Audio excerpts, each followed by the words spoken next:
here at Combo Breaker Studios in Helsinki, and we're sitting down with Mr. John Hare. Hello. And we're going to take some questions from the fans, actually. Okay. Will you consider custom chants for teams? It would be fantastic to hear. You will never walk alone. Okay, so with the sound effects in the game at the moment, we've only got very basic sound effects. We're actually working with Ali, who did the sound effects for Angry Birds here. So we have some great development talent here. Right. So he's our sound man on the guy in the game at the moment. And currently we've just got very basic stuff. But yeah, we would like to put layers of, when we did SWOS, we had like come on you whites if the team was white, come on you reds, 1-0 and stuff like this. In terms of really specific, like you never walk alone, Liverpool chants. At a later date, we may be able to do this. I mean, you have to understand, when we did Sensible Soccer series, we started off with the game in 1992, Sensible Soccer, we updated it 6 months later. Then 2 years after the initial Sensible Soccer, SWOS came out, and then after that we did various versions, and we kept on adding stuff all the time.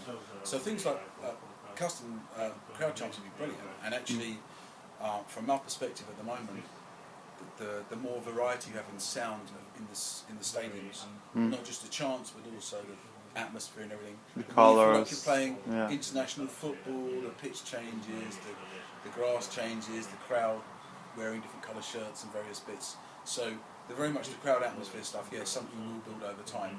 Whether we have specific crowd chants in the initial version, the answer is I very much doubt it. But going forward, it would be a great feature.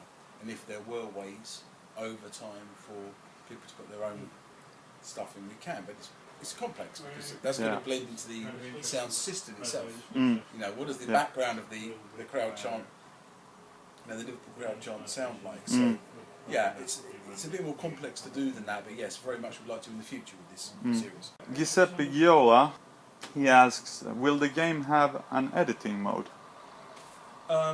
So some things are editable. So at the moment for the first release, again, we're working out how much to do. Do we do in stages or at once? So things like team names, player names should be editable. We haven't yet discussed how we're going to manage that on the first release. Or we know that the full term plan, absolutely yes. How much of that, into what extent, the first release, we don't know. But over time we might look at the look of players, even team badges maybe. But right now, yes, the minimum would be some kind of text editing for names and players if you want to. Right, That should be in there. Text like an option file kind of thing. Yeah, I mean the plan has been that you can edit the names of the players and the teams, and then you can share those files. But you know, there's a number of things where we've not even decided which publishing partners we're working with. So not all these questions we can answer and say yes, we'll definitely do that, and that's one area where it will be to a certain extent up to the publishing partner that we work with. Yeah. But you know, our background plan has been to follow what a lot of other games have done and make files editable for players to edit and share. Sure. And so we have actually 3 people has asked this coming question. Okay. And it's Steve Haynes, it's Harley, it's Boris Rydell. Is there any ideas to release the game on the good old Nintendo Switch? Regarding platforms, this game in theory is a totally cross-platform game. So currently it's working on PC, on iOS and on Android, and on the supporting VR systems for those. So that would be HTC Vive and Oculus Rift, and then Gear VR on Android. We're also talking with Sony and with Microsoft, so we've got Xbox kit, we've got Sony kits, we're talking about the PlayStation VR and a Nintendo to finally come to that. Nintendo is a company we're talking to. Actually, I've had a few meetings with them, and I'm meeting with them again next week to discuss the Switch version. So yes, all these versions in time we want to approach, but certainly console versions, to clarify release dates, I know people are curious, they won't be this year, they would be next year. Okay. Because we cannot do everything at the start, we need to do this piece by piece by piece.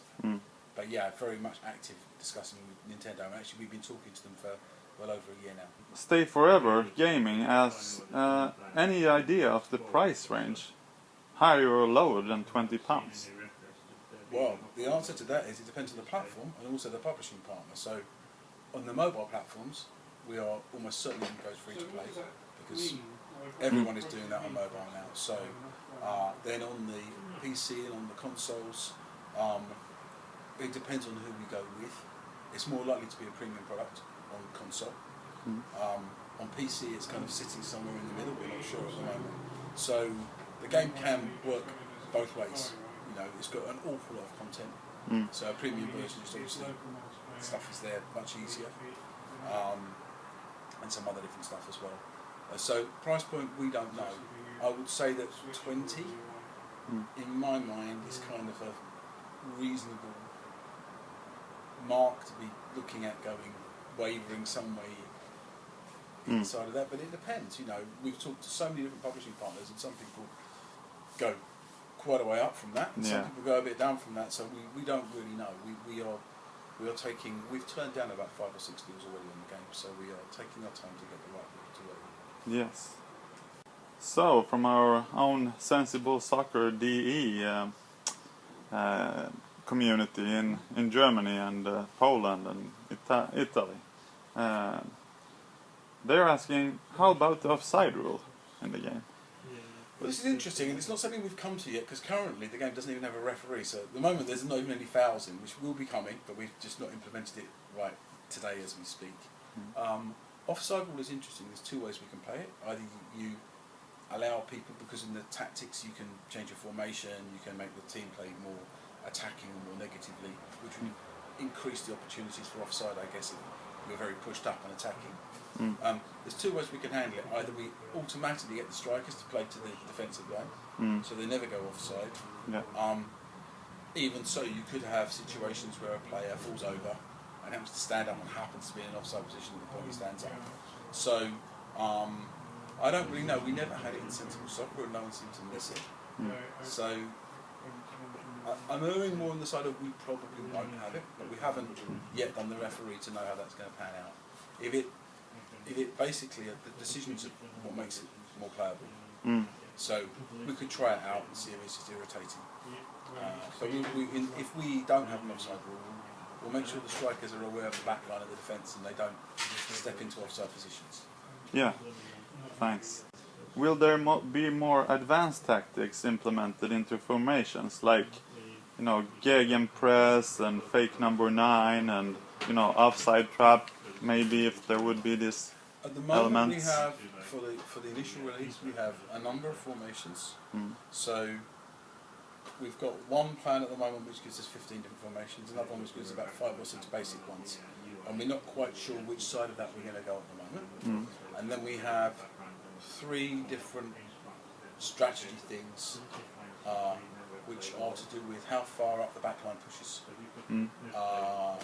They're to do with the set pieces and how much you overload set pieces, and one other which escapes me at the moment. Oh, okay. But basically, they're different strategies which combine to make a total strategy. But at the moment, we're not looking at. If it was a false number 9, for example, it would be one of the formations going to the formation data. So you've got a number of formations up to 15, and then multiplied by 27 different total strategies, which is a combination of how far you push up the back line and set pieces, and the other thing that I can't remember, which I'll probably remember later. Yes. Will a player have 3 letters like in SWOS? So interesting. At the moment, they do, and we have a player card system at the moment. So when you get the players, each player's got his own card. You get a picture of him and his main position and how good he is. So we're valuing the players in stars. So each player is valued between 0 and 500 stars currently. This may change. And on the flip side of the card, you see the 7 SWOS skills broken down in detail, like heading, passing, control, etc., etc. And of course, the 3-letter system he's talking about is like CVT, meaning control, shot, power, and tackling. Right. So yeah, currently on the front of the cards we show the 3 letters. At the moment we're debating do we reduce it to 1 or 2 or keep it at 3, or just, you know. At the moment we've got 3 letters. Yes. When will we see gameplay with player stats implemented? Well, it's something which we're planning on working on actually this week, like literally this evening. We plan to start working on this. So we have a database, all the teams, all the players. In fact, we have 31,000 players in our game currently. Over 1,000 teams with a guy called David White who works with us. David has worked with some of the SWOS community in the past, and we've taken him as our data guy for Sociable Soccer, and he's done a great job in giving us a database. So in theory the stats are there. In practice, regardless of what skill level you're at, everyone's running at the same speed at the moment, because we haven't done the variance in pixels per second that you run.